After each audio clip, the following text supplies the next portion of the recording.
You wake up one morning and everything looks normal. Same bed, same room, same mirror reflecting your face. You pick up your phone, same apps, same messages, but something just feels off, like something underneath it all doesn't quite sit right.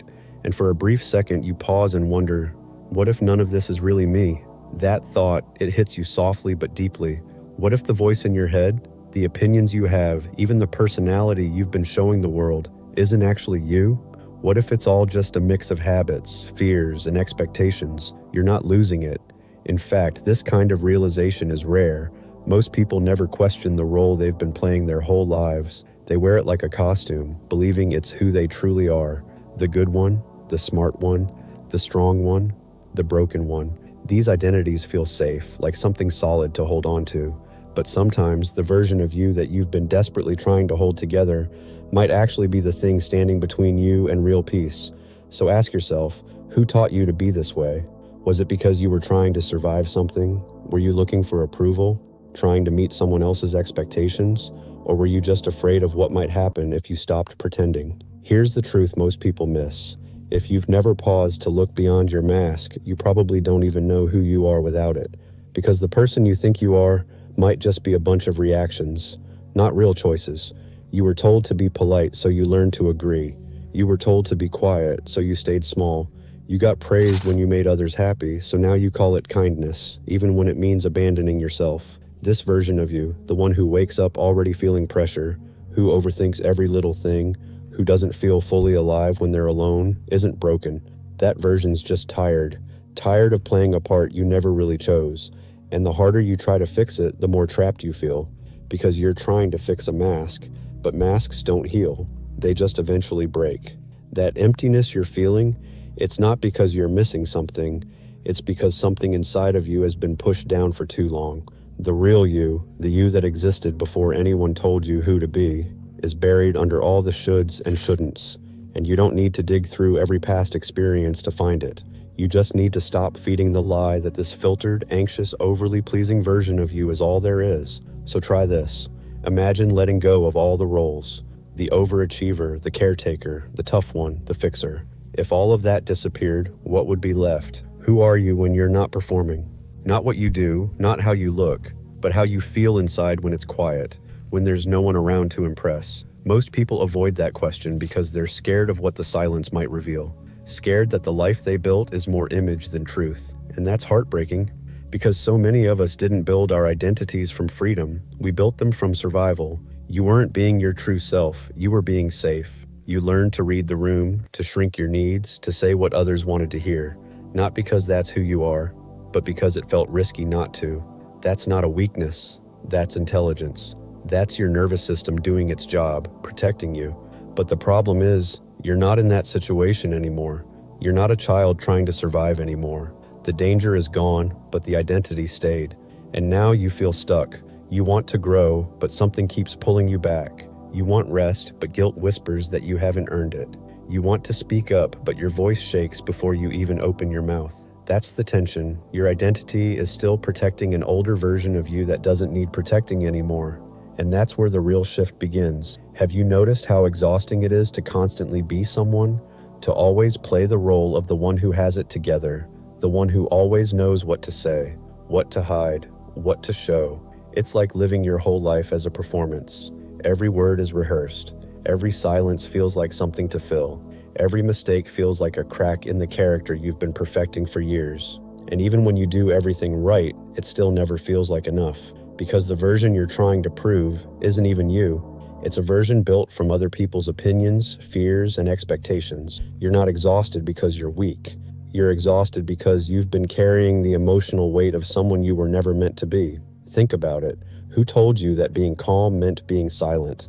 Who convinced you that being a good person meant never asking for more? Who made you believe your worth was tied to how productive you are, how busy you stay, or how little you need?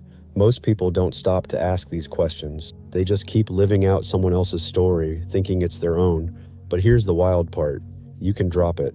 You can walk away from the performance. You can stop trying to win a game you never agreed to play. And no, that doesn't make you selfish or lazy or lost. It makes you honest. It makes you real. And one day, it'll make you free. There's a strange moment that comes when you realize you don't actually know who you are without the mask. It's like stepping off stage after a lifetime of acting. Suddenly there's no script, no spotlight, just quiet.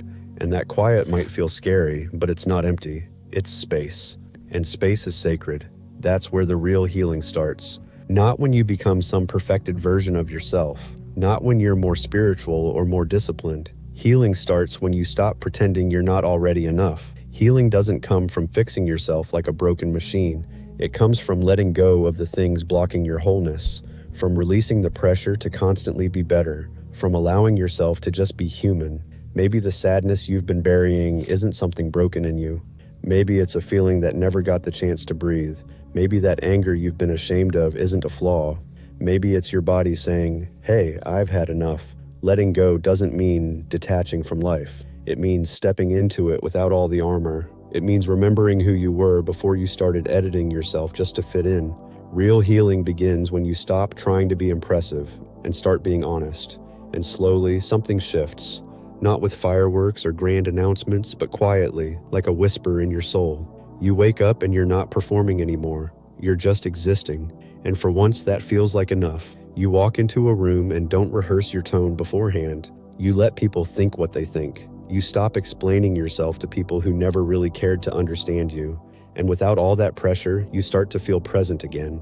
You start noticing the small things, the sunlight through your window, a breath that doesn't get stuck in your chest, a laugh that comes from something actually feeling light, not just from trying to be likable. You stop living from pressure and start living from presence. You stop chasing clarity and realize it was inside you all along once the noise faded. You stop caring so much about how others see you and care more about how you feel around them. You stop trying to be perfect and start choosing to be real. You measure your growth not by how well you hold it together, but by how safe you feel showing your real emotions even when they're messy. This isn't about becoming a new person. It's about no longer needing to abandon yourself to feel accepted. You don't need to change your whole life in one moment. You just need to stop feeding the lie that the fearful, people-pleasing version of you is all you are, and start feeding the part of you that's been waiting underneath it all. And once you start living from that place, from truth, not tension, everything begins to shift. Not just the people around you, but the experiences you attract, the opportunities, the energy. Life starts to meet you because you're finally showing up as yourself, but no one really tells you that being yourself might feel lonely at first. When you stop performing, people notice. Some will pull away. They're used to the edited version of you, the one who kept things easy, who always had space for them, even when you were running on empty. And when you stop, the silence can sting. But in that silence, you'll hear your own voice again. You'll realize how much energy you spent trying to keep peace while sacrificing your own inner calm. You'll see how many relationships were built on your performance, not your truth. That's a hard thing to face. But it's also the beginning of real freedom. Because when you lose the people who only loved your mask, you create space for the ones who loved the real you. The unfiltered, messy, emotional, growing, honest you. You stop worrying about being too much or not enough. You stop shrinking yourself to fit someone else's comfort. You become more grounded. You speak more honestly. You laugh when you actually feel joy. You cry when you are hurting, and you don't apologize for it. And yes, that kind of honesty might leave you standing alone for a bit, but it also leads you back to the person you were before the world told you who to be.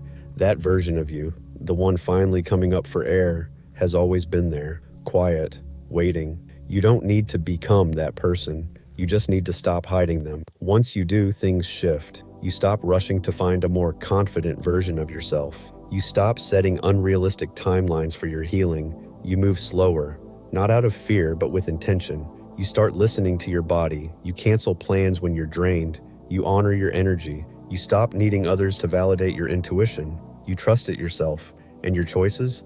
They stop coming from fear and start coming from alignment.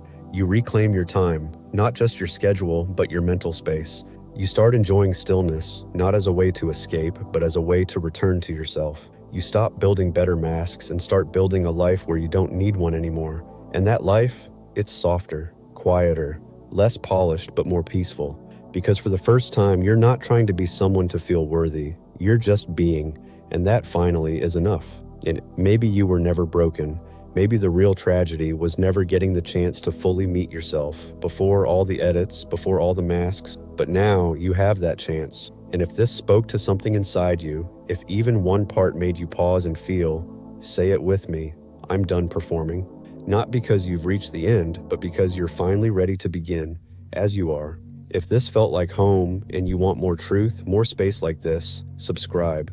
This space isn't for performance, it's for remembering. And that remembering, that's the beginning of everything.